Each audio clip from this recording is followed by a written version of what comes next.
Do you need a super last minute throw together art lesson? Then this is the video for you.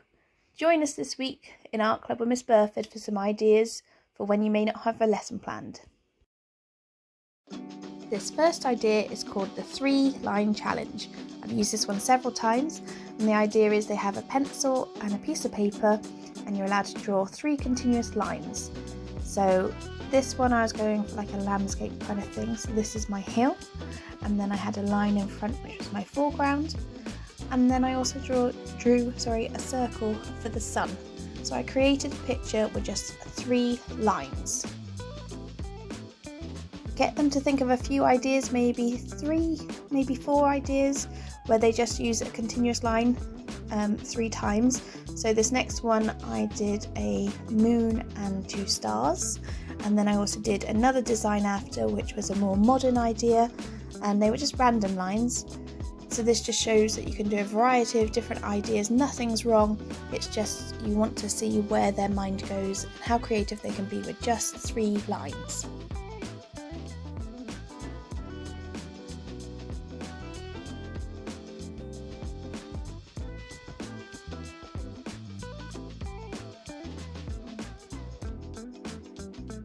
When they've done about 3 pictures, they can choose which one they want to go ahead with, and then you're going to look at block colouring. So I got out the paint and we just did some blocks of colour to make our pictures come to life a bit more. You don't have to use paint, you can just colour them in with just some pencils or some pens. This is a super simple last minute throw together lesson. And even though this is very simple, I find that the kids love this because they love doing a challenge.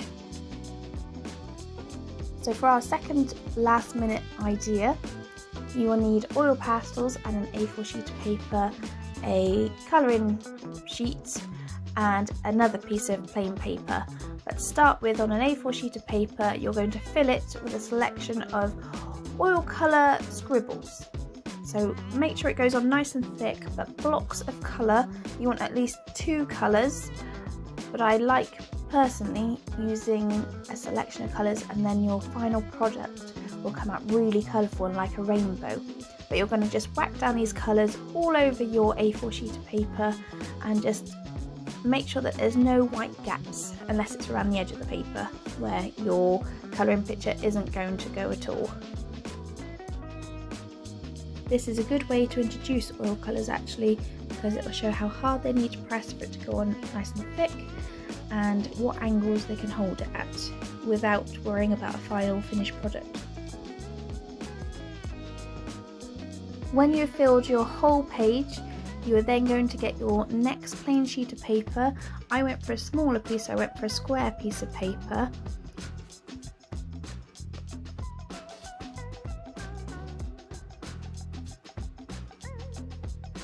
And then you can lay your colouring page on top, and you just want to make sure you line it up to your piece of paper underneath your plain piece of paper, because this is the bit that's going to get filled with the colour.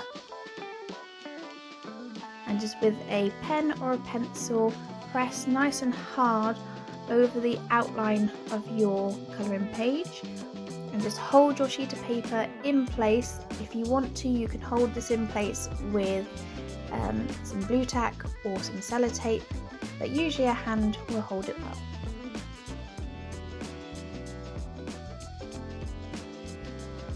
Go over your whole design. You'll see I went over the edges here because I wanted to continue the pattern a little bit more, and then when you flip your paper over, it will have picked up the oil pastel and it will have a multicoloured picture. It's a bit like doing scratch art but in reverse.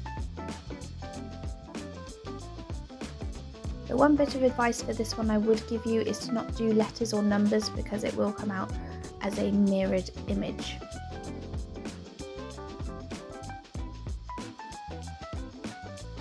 This one is probably the simplest idea of all and creates a very abstract image.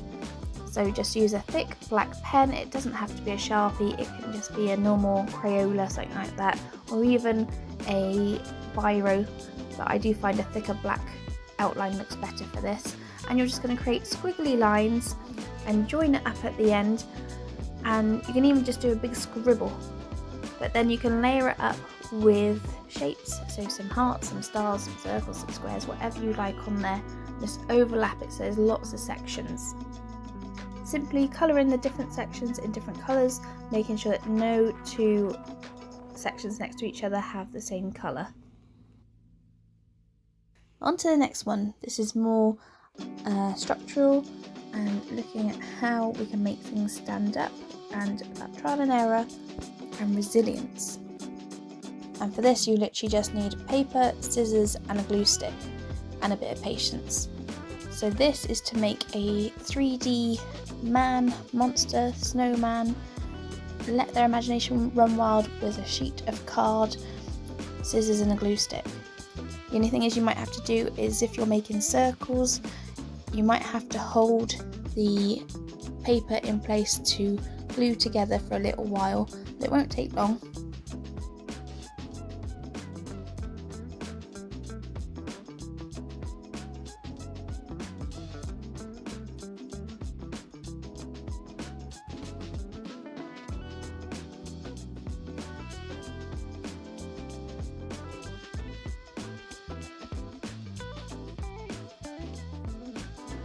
It's a great way to get them thinking about how something is going to stand, how they can solve the problem if it topples over, if it's too tall, too small, can you work out what it is? It's just a bit of fun. They can work in pairs or individually for this one. I don't give any other direction other than be creative and let it stand, or it must stand rather. If you wanted to, you could also go down the route of buildings, but creating people is a bit simpler, and when I say people I mean stickmen kind of style, just in 3D.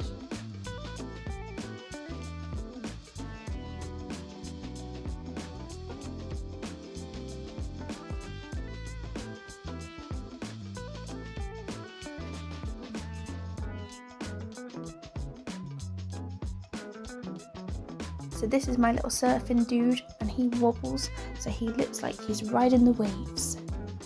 For this idea, you're going to need some watercolour paper for sure, and then using a biro or a Sharpie, you can draw a design onto your watercolour paper. So I've cut them into bookmarks and put a hole through top so we can thread some ribbon through. And you'll also need some foil, water, ribbon and some Crayola washable pens. Draw whatever design you'd like to on your bookmark using your biro or your Sharpie pen. It just needs to be water resistant. So I went for like a floral, meadowy kind of daydream world on mine.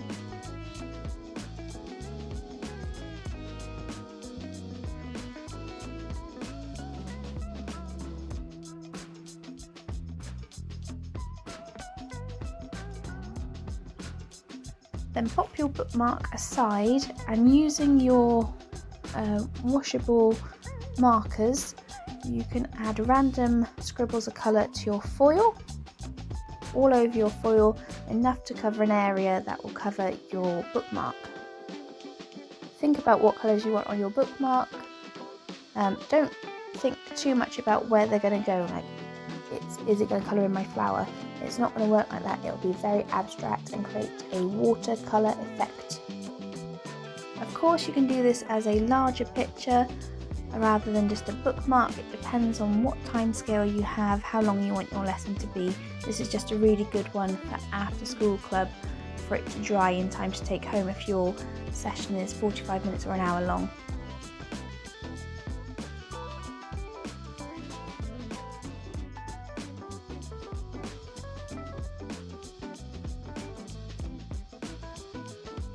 Just hold your bookmark above the scribbles to make sure that it will be filled with colour and that there's no missing white bits.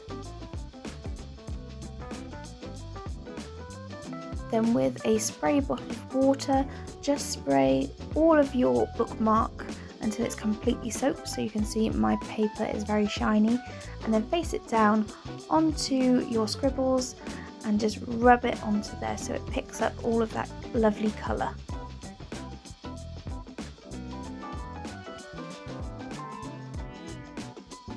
When you pull it away, it should be covered in lots of colour and it will look like a watercolour effect. So you need to leave this to dry for a little bit, but for the purpose of this video I'm just going to show you what else you can add to it just to finish off your bookmark. Try and flatten it out if you can, if not don't worry, you can flatten it later with a book on it, when it's dried of course. But you can thread some ribbon through the top hole so it finishes off your bookmark.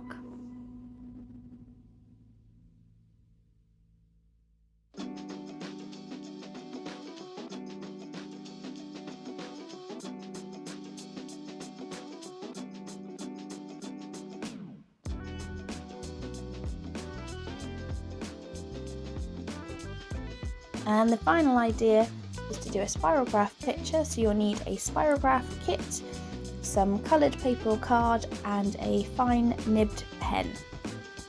I have a video coming up soon to show you where I get my spirographs from, as I know they're not cheap for children to use, but these are really handy to have in our school club, as the children can get these out and just create their own pictures anyway.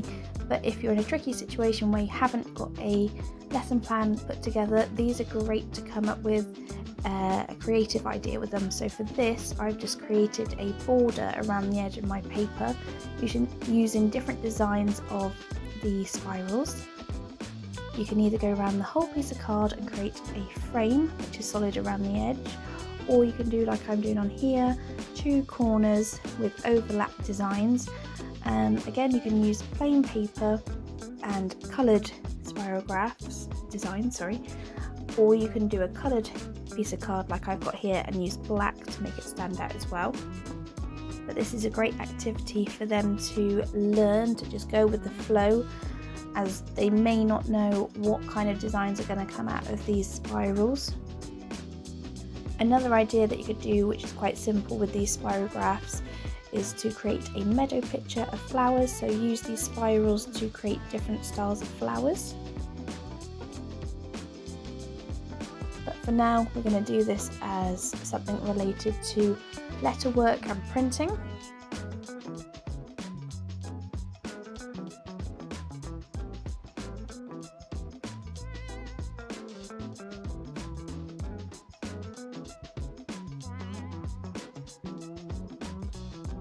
So I flipped my paper around to portrait, and then we're going to look at some letter types. I've just created my own letter B for Burford on here, but they can use their first initial of their name and have a go at using a ruler to create the nice straight edges that you might get on different typefaces.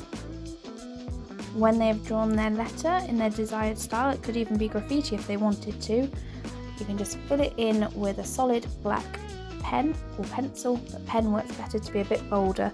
I had Sharpie, that's all I had, but you can use any felt tip pen.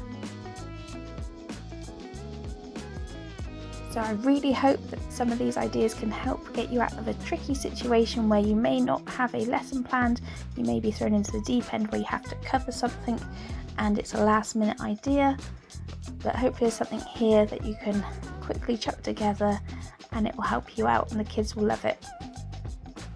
If you enjoyed this video, give it a thumbs up and subscribe for more art lessons like this every week and other art related content every now and then. See you next week for more Art Club with Miss Burford.